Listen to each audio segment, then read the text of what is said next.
Tá difícil encontrar o profissional certo para a sua empresa? Precisa de alguém detalhista para aquela vaga no financeiro? Quem sabe um criativo para o marketing? Ou ainda, alguém focado em resultados? A Fortus RH utiliza técnicas de seleção e processos estruturados, realizando entrevistas, aplicando provas e testes específicos.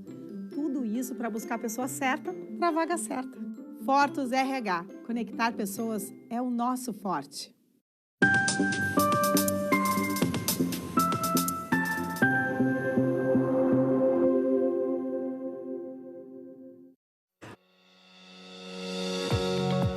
Papo Certo. E hoje nós vamos conversar sobre um tema muito importante, que é inclusão social. E quem está conosco hoje aqui é um grande defensor da inclusão social, é o gestor público Luciano Marco Antônio. Seja muito bem-vindo, Luciano. É uma honra estar aqui no programa Papo Certo, junto com a Amanda, com o João, podendo contribuir esse tema tão importante que é a inclusão social. Então, eu vou aproveitar e te dar as boas-vindas e também convidar o pessoal de casa para participar enviando a sua pergunta ou comentário através do 3029 8080.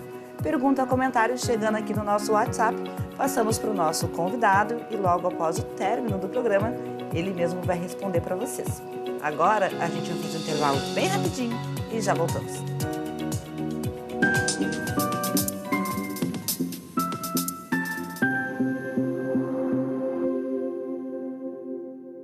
Você já parou para pensar que a sua empresa pode estar pagando impostos a mais?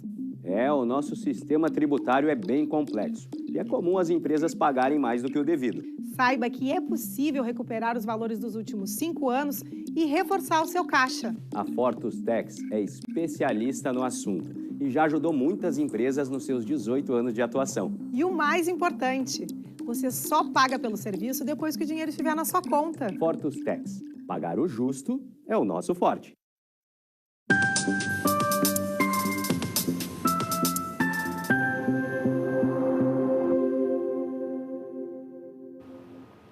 Aqui nós falamos sobre as diversas áreas do direito, empreendedorismo, saúde, turismo, trânsito e política.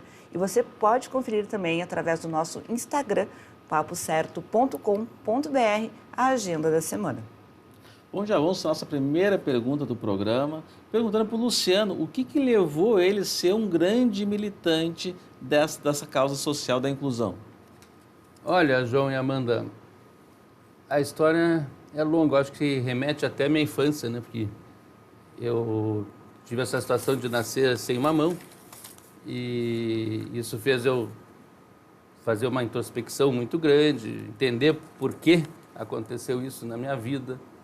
E isso, claro que a gente sofre bastante, né, para enfrentar, tu tem que conseguir depois, através do teu poder espiritual, mental, superar as barreiras.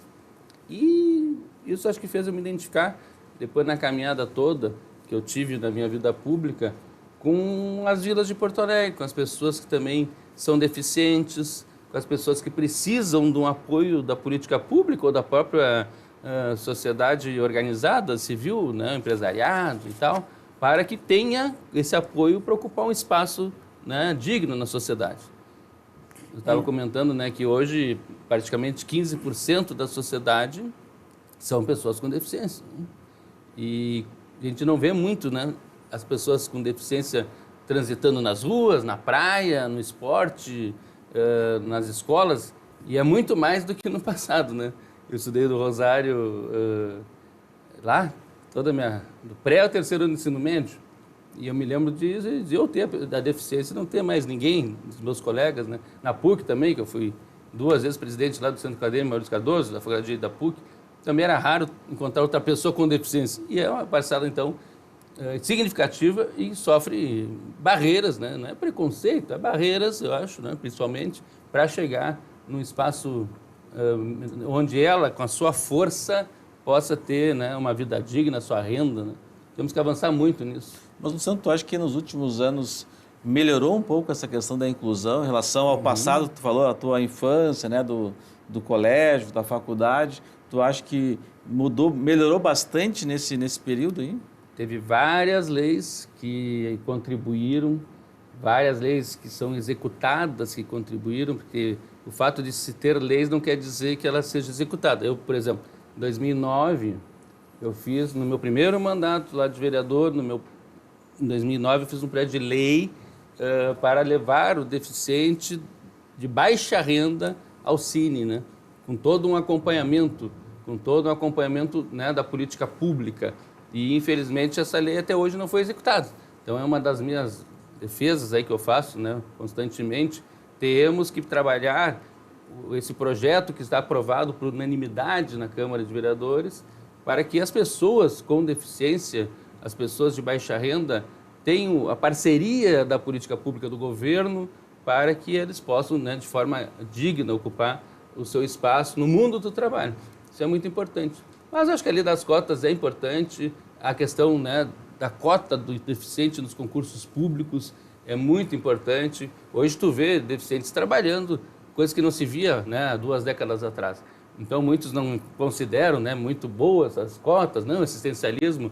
Eu vou dizer que não é, né? Eu mesmo fui no CIE quando eu era mais jovem e era estudante do Rosário, como eu já falei, e nunca me chamaram, né? O meu irmão, 3 anos mais velho, foi contratado na hora. Então, existe sim, né? E essas cotas são importantes, não só para a inclusão das pessoas com deficiência no mercado de trabalho, mas também o próprio negro, né? A inclusão do negro na faculdade, na escola, no trabalho. Então, eu sou muito a favor, porque sinto na pele. E vejo meus colegas, né, deficientes também sentirem na pele essas barreiras que nós temos que alertar sempre a sociedade, fomentar a sociedade, que precisa, sim, de políticas públicas e leis. Tu trouxeste vários pontos que acontecem realmente diariamente na vida das pessoas. Mas se pudéssemos dividir, hoje, os deficientes, eles passam por mais dificuldade de ter um atendimento médico ou de conseguir fazer locomoção? Nos dois. Eu acho que é mais grave nos dois ainda. Eu tenho um amigo, né, que eu fui membro fundador do Conselho Estadual dos Direitos das Pessoas com Deficiência em 2005, né? Mas eu tenho um amigo que é o Nelson Calil, que é o presidente do Conselho Municipal das Pessoas com Deficiência. E agora ele está até no Conselho Estadual, porque ele recém abriu mão da presidência, né? Então a gente conversa muito, né, o Calil? Por exemplo, fralda para pessoa que é cadeirante. Não tem. E as pessoas sofrem, criam feridas. E hoje é uma luta para tu conseguir pelo SUS essas fraldas. Então, é umas barbaridades, assim, que ainda são coisas básicas, né? Que o cadeirante com baixa renda não tem acesso. Ah, tem, de vez em quando tem. Dá para pegar ali uma fralda ou outra ali que a saúde oferece, mas não existe uma política que resolva, entendeu? Questões básicas como as cadeiras de rodas. A pessoa de baixa renda, para ter acesso à cadeira de roda é um inferno. Eu estou no governo de 2010 até hoje, então eu entendo bem essas políticas, né? E vejo o sofrimento das pessoas. A mobilidade, que tu falaste, né? Nós fizemos um plano diretor de acessibilidade, foi votado ainda no final da gestão Fogaça, se aplicou metade desse plano. Então, tem que ter ainda muita fiscalização. Os governos têm que priorizar essa política para as pessoas com deficiência, para a inclusão social, e isso ainda não acontece. Infelizmente, nós estamos ainda engatinhando no Brasil, estamos engatinhando, diferente da Europa, dos Estados Unidos. No Brasil, nós estamos engatinhando nessa questão de investimentos, não só na mobilidade, na inclusão no mundo de trabalho, mas também nessa questão da saúde, que além da saúde, o SUS, não é só a pessoa com deficiência que sofre, ou a pessoa de baixa renda que sofre, né? Todo mundo sofre para ter o acesso ao SUS. É muito bom o SUS, é universal, mas ainda tem que também melhorar muito a qualidade do SUS, principalmente, né, para as pessoas de baixa renda e pessoas com deficiência. Luciano, e como é que tu enxerga essa questão da acessibilidade no Rio Grande do Sul e o Brasil? O Rio Grande do Sul está melhor que o Brasil ou está igual, está pior? Olha, pelas informações que nós temos, tem cidades, eu me formei em gestão pública, né?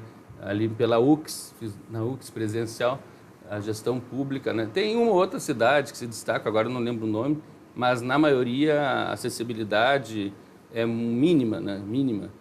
Nós estamos agora passando uma bela reforma no centro de Porto Alegre, e isso vai ajudar muito a questão, né, da mobilidade humana ali, vai ajudar muito as pessoas com deficiência, mas tem que avançar muito mais. Mas a fiscalização está muito boa, né? Eu acho que hoje nós temos até um setor lá na SMIM, que é a Secretaria de Obras, agora é SMOI, muda o governo, muda os nomes, né? As letrinhas. Se para nós já é difícil entender, imagina para o povo, né? Então, a tal da SMOI virou SMIM, agora era SMOV, virou SMIM, agora é SMOI, que é a famosa Secretaria de Obras, que eu fui secretário também de obras. Né? Eu me lembro mais pela SMOV, né? A mais famosa é a SMOV. E tem o setor de calçadas, né?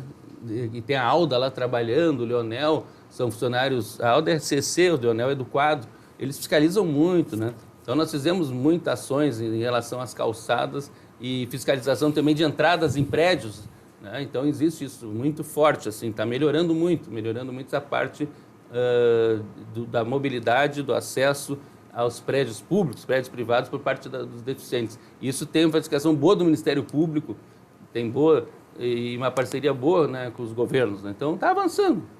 Mas eu tento, né, os nossos telespectadores que, quando puder, né, quando for chamado para alguma questão, defenda, né, a inclusão das pessoas, não só as pessoas com deficiência, a inclusão também das pessoas de baixa renda, que estão lá na vila, que é metade da população, que não tem acesso a quase nada.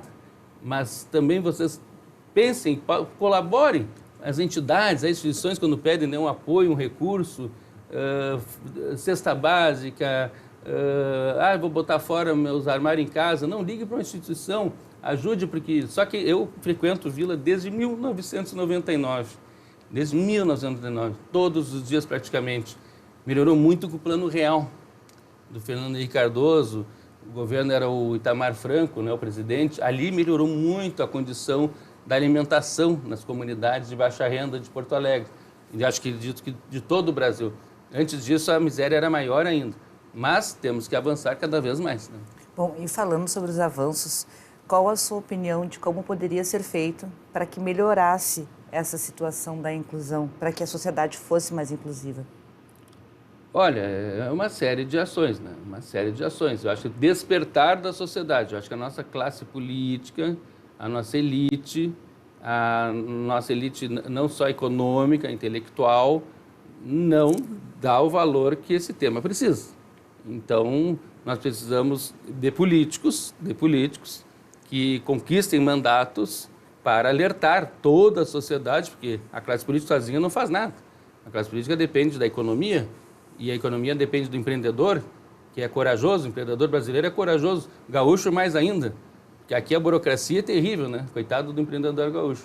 Então, despertar a consciência de que existe 15% da população que é autista, que é deficiente visual, que é cadeirante, ou tem deficiência motora, que é o meu caso, né? E existe também, em paralelo a esses deficientes, toda uma população de baixa renda, que está lá atrás do emprego, que às vezes não tem o dinheiro da passagem de ônibus para ir no Cine de Porto Alegre. Era bom fazer umas excursões assim, das pessoas que têm mais poder econômico, das entidades de classe. Inclusive o prefeito Melo fez isso no governo dele. Ele pegou, juntou todo mundo no ônibus, Fiergues, Fecomércio, Sinduscom, e fez uma excursão lá pela Grande Cruzeiro. Foi muito bom. A maioria nunca tinha pisado numa vila. Coisas que para nós é comum. E lá a gente vê o esgoto a céu aberto, tu vê a criança ali de pé descalço no inverno, né? Tu vê que a mesa é pouquinha comidinha ali que tem para a família, tu vê a mãe sofrendo, tu vê o choro porque não tem o lugar para entrar no posto de saúde, tem que ficar 2 dias às vezes para entrar no posto de saúde. Mas isso não é uma questão Porto Alegre, né? Porto Alegre até tem muita política pública em relação a isso, mas não é o suficiente. Isso é um fenômeno brasileiro, é um fenômeno da América do Sul, né? De países ainda subdesenvolvidos como o nosso. Essa é uma preocupação, às vezes, que a gente vive em pequenas bolhas, né? Isso. E a gente acaba não tendo contato com a realidade real. Então é importante também nós, pais, quando tem filhos, né, de não deixar os nossos filhos numas bolhas. Tipo, uma vez no colégio falaram assim que a pessoa estava desempregada porque ela queria, ou que ela estava com dificuldade financeira porque ela queria, porque trabalho tem. E não é bem assim. As dificuldades são muito grandes, às vezes, para a pessoa procurar um trabalho. Então, realmente, é essa questão, tu deu o exemplo do pessoal indo na vila, que nunca tinha ido, né? É importante que a gente ter esse cuidado de não colocar os nossos filhos em bolhas e também nós não nos alienar e deixar de ajudar as pessoas que realmente precisam. Mas, Luciano, tu podia falar assim um pouquinho, a gente fala em direitos humanos, né? Mas o que são os direitos humanos? O pessoal acha muito que direitos humanos é só defender o pessoal que está preso lá na cadeia e tal, né? Mas eu tive uma passagem muito boa. 4 anos eu fui secretário, aliás, fui primeiro secretário municipal de Direitos Humanos da Prefeitura de Porto Alegre. Nós temos muitas coisas maravilhosas que eu me orgulho muito. Por exemplo, nós fizemos o primeiro restaurante popular da Prefeitura de Porto Alegre. Isso foi uma honra para mim, né?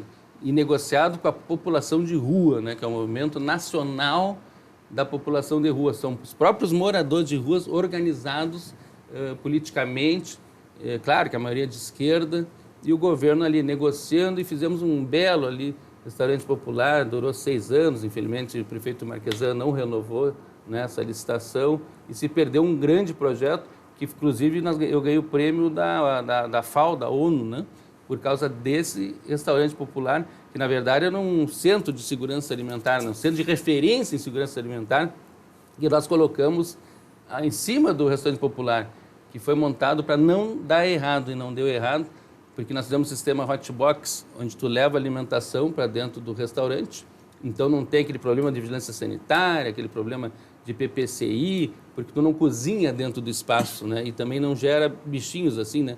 Dentro do espaço. Então, tu leva a comida lá, bota no buffet, as pessoas se alimentam, era 500 refeições diárias por R$1. Quem não tinha aquele R$1, a gente também não proibia, né? Foi um sucesso. Sartori passou o aniversário dele ali, junto com esse movimento nacional da população de rua, junto com o José Fortunati, o Melo era o vice. Foi uma grande conquista que a ONU reconheceu. Eu nem sabia, quando de repente me ligaram, a ONU vai dar um prêmio para o restaurante. E, infelizmente, o prefeito Marquesan não entendeu que era importante, não renovou, né? Outras coisas maravilhosas, nós fizemos o acolhimento dos imigrantes senegaleses e haitianos. Claro que tem que ter uma política de inclusão aqui deles, né? Mas foram bem acolhidos e tantas outras situações. Os direitos humanos, ele tem a política do negro, a política da mulher, o centro de referência da mulher. A mulher que sofre muita violência doméstica, ela tem o CRAM, né? Que é o Centro de Referência de Apoio à Mulher, onde elas atendem e tem toda a condição para atender. Isso é direitos humanos, né? Defender a inclusão do negro de direitos humanos, política indígena, que ninguém sabe que tem em Porto Alegre, né? Porto-alegrenses têm 3 etnias indígenas em Porto Alegre: os caigangues, os guaranis e os charrus. Tem terras em Porto Alegre, tem política pública estadual, federal, municipal a favor deles. Trabalhar com a política indígena é também um dos pontos importantes da direitos humanos. LGBT, a política LGBT, a parada livre, até nessa política eu ganhei o Prêmio Estadual de Direitos Humanos do Tarso, né, do governador Tarso Genro. A política do idoso, nós temos o COMUI, né, que foi criado no governo dos passados, o COMUI, Conselho Municipal do Idoso, para captar recursos, como tem o CMDK, Conselho Municipal da Criança e do Adolescente. Então, os direitos humanos deveria ter, né, o orçamento para a política do egresso do sistema prisional. Comecei a falar, né, do preso, que é defender só bandido. Não, né? O direito humano é muito maior que isso, né? Tem a política do egresso do sistema prisional. Sabe como é que o preso sai da cadeia? Sem nada. Sem identidade, só com chinelo, com uma calça, sem vale transporte. Aí o que ele vai fazer? Tem uns que mataram, outros não. Outros roubaram um sabonete e estão lá na cadeia. Agora, o cara com um sabonete está lá na cadeia, ficou 2 anos preso porque não tem advogado, quando ele sai de lá, quem é que vai amparar ele? Tinha uma ONG até do Paulo Olímpio, né? Mas é isso. Bom, a gente vai chamar um intervalo e em 1 minutinho a gente volta. Assistam então nossos apoiadores Fortes Group e Prime Gourmet.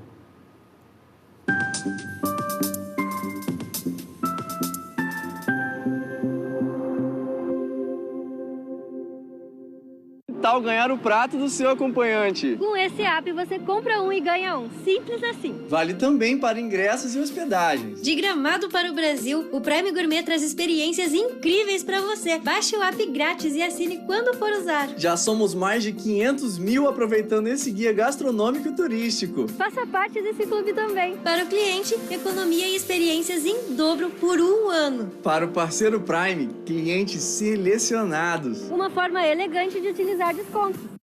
Em tempos de juros altos, margens reduzidas e incertezas, rever estratégias é fundamental para manter o seu negócio competitivo. Esse cenário exige planejamento e organização financeira. Nessas horas, qualquer ajuda é bem-vinda, mas a ajuda de um especialista é necessária. A Fortus Consulting conhece na prática e tem as soluções adequadas para cada situação. Fortus Consulting. Melhorar os seus resultados é o nosso forte.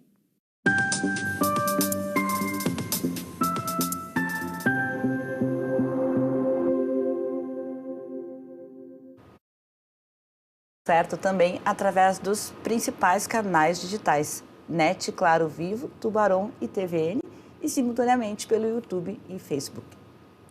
Bom, estamos aqui com o nosso convidado Luciano, né? O doutor Luciano, que está falando sobre a inclusão social. Luciano, nossa primeira pergunta desse bloco é sobre qual o papel das entidades sociais nesse tema tão importante da inclusão social.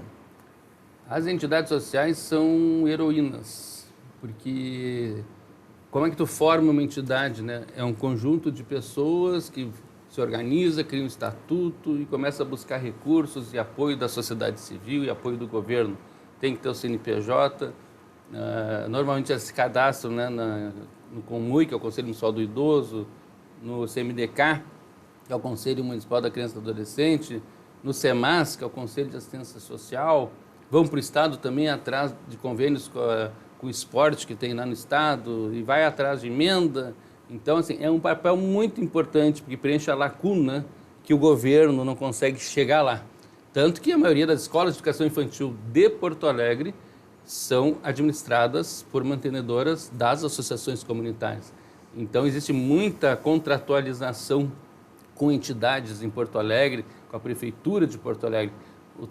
O contraturno das escolas também é pela FASC, né, o trabalho educativo, o SASE, que é, até uma idade é SASE, até outra idade é trabalho educativo, instituição social, né? Então temos vários exemplos de instituições maravilhosas aí. E acho que essas entidades, a Forte já tem alguns clientes que trabalhavam com educação infantil, com contraturno, né? E acho importantíssimo porque talvez o Estado não teria condições de contratar funcionários e de montar uma estrutura que seria muito cara. E as entidades conseguem, com a contribuição da sociedade e com a contribuição do governo, viabilizar atendimento aí de 100, 120, 200 crianças que eu não consigo nem imaginar como seria sem essas entidades que têm essas escolinhas infantis que prestam esse importante trabalho para a comunidade. Sem dúvida. 80% da escola de educação infantil, que é do 0 ao 6, é administrada, né, por entidades comunitárias, né? Por exemplo, lá na Vila Tecnológica, na Bairro Farrapos, eles recebem o recurso do governo, o governo fiscaliza, da SMED, e eles fazem todo, né, o gerenciamento, né, desse processo aí. Mas eu lembrei de uma situação muito importante, eu acho que falta um pouco se criado um banco de fomento social. Isso é uma lacuna que, para as pessoas de baixa renda, as pessoas que querem ser os microempresário, empreendedor e não têm acesso normal, né, a bancos, o governo tem que criar. Tem tentativas, né, de microcrédito, mas não acontece. Acho que um banco de fomento social falta aqui ainda em Porto Alegre, através da Prefeitura de Porto Alegre. Tem alguns, eu também que te acompanho essa questão, há sempre uma tentativa de criar o fundo garantidor, de ter essa questão de garantia, mas eu também sempre vejo assim, que eu falo às vezes, é aquele voo de galinha, né? Tem aquele negócio, começa, pum, acaba. Começa numa gestão, fica por um tempo e acaba. Não tem algo concreto, assim, que contínuo, né?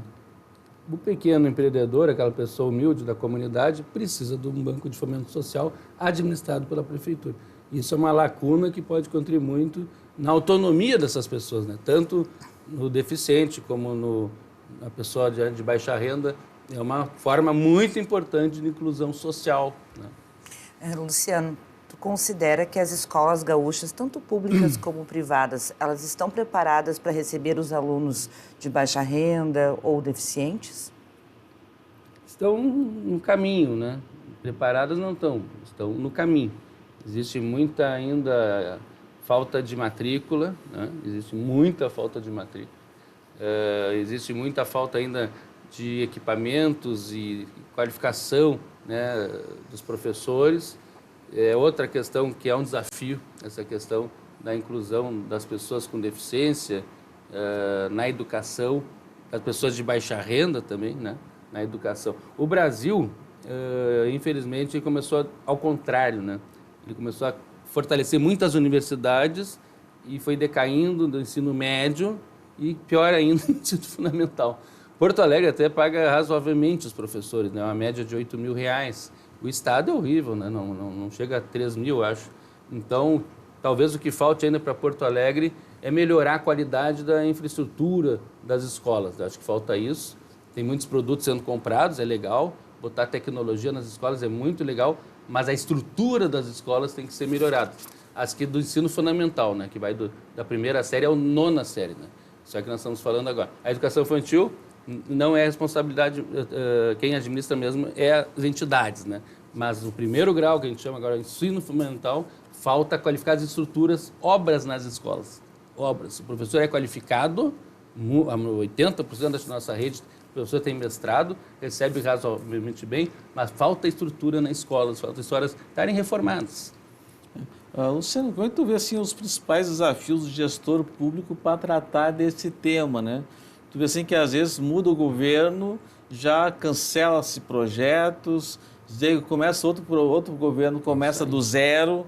Tu não vê um certo problema nessas continuidades dos programas? Total. Eu sou apaixonado pela educação, sou brisolista, apesar de estar no Podemos, mas sou brisolista. E, infelizmente, a falta de sequência nas políticas, não só na educação, como em todas, é muito grave. Isso é déficit educacional que nós temos desde as pessoas de baixa renda até a nossa elite. Nós não temos uma sociedade por déficit educacional como um todo, com capacidade de cidadania, né? Com a capacidade e critérios também para votar, né? O Brasil precisa ser uma nação. Para a nação tem que ter uma sociedade educada, que nós não temos ainda. Então, isso gera uma série de problemas em relação a todas essas questões que nós estamos falando aqui. Bom, a gente tem mais 30 segundinhos. O que poderia ser feito para amenizar o desemprego? Eu acho que o desemprego é um tema muito importante. Eu foco essa questão, né, vinculada à inclusão social, que é um banco social de fomento. Isso é muito importante. Se tentou em várias gestões aqui na Prefeitura de Porto Alegre, não se conseguiu. E isso é uma bandeira que nós temos que levar para a próxima gestão, para poder favorecer o microempreendedorismo, o empreendedorismo das pessoas pobres, das pessoas de baixa renda. Obrigado. Luciano, excelente a tua entrevista, parabéns pelo teu trabalho e sempre falar sobre inclusão é muito importante para nós aqui também no programa. Obrigada. Eu que agradeço a oportunidade, né? Amanda, João, papo certo, parabéns pelo programa, parabéns para a TV Ubra. Então, nosso agradecimento sempre à nossa qualificada audiência e um abraço especial para todas as pessoas que estão nesses 15% que passam por alguma dificuldade no seu dia a dia com a sua deficiência. Bom, ficamos por aqui então e amanhã às 20h30 um papo empreendedor inédito para vocês. Até lá!